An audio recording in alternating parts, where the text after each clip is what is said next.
সড়ক জুড়ে সবুজ মায়া। প্রত্যন্ত গ্রামীণ সড়কে সারি সারি অর্জুন গাছের এমন দৃশ্য বিরল। নওগাঁর মহাদেবপুরের জন্তি গ্রাম থেকে কদমতলী সড়কের 1.5 কিলোমিটার জুড়ে 5 শতাধিক অর্জুন গাছ। সম্প্রতি সড়ক প্রশস্তকরণে গাছগুলো কাটা হচ্ছে। এ নিয়ে ক্ষুব্ধ এলাকাবাসী। ঔষধি গাছ সব জায়গায় পাওয়া যায় না, আমাদের সবার দরকার। গাছের যে ছাল সবার রোগের সব রোগের জন্য এরা দরকার। এই এলাকার মানুষ অত্যন্ত মেহনত করছে গাছের প্রতি। আর এই গাছটার ওষুধ কি করে ছাল বিভিন্ন জায়গার মানুষ তুলে যায়। এই গাছটা এখন লাগানো বা পরিযত্ন করার আর মানুষ নেই। ক্ষুব্ধ পরিবেশবাদীরাও। নির্বিচারে গাছ কেটে সড়ক উন্নয়ন চান না তারা।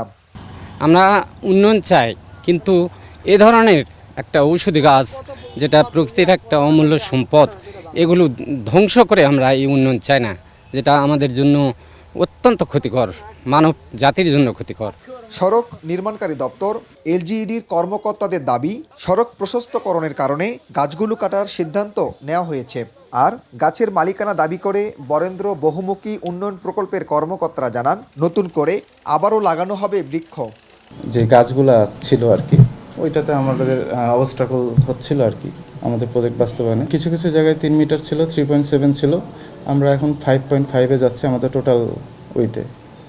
সেক্ষেত্রে গাছগুলা যদি রাখাও সম্ভবত এটা ঝুঁকিপূর্ণ হতো আর কি। কয়টা গাছ আমি তো সংখ্যা মুখস্থ নাই, ওইটা এলজিডি গাছ এক্সপ্যান্ড করবে, মানে রাস্তা সম্প্রসারণ তাদের জন্য আমরা টেন্ডার এই গাছগুলো দিই এবং এটা জেলা উপজেলা পরিবেশ বন কমিটির অ্যাপ্রুভ আছে।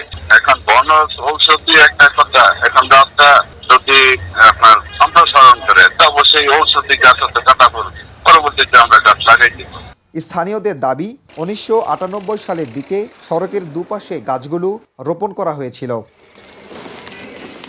তৌহিদ ইসলাম, স্টার নিউজ, নওগাঁ।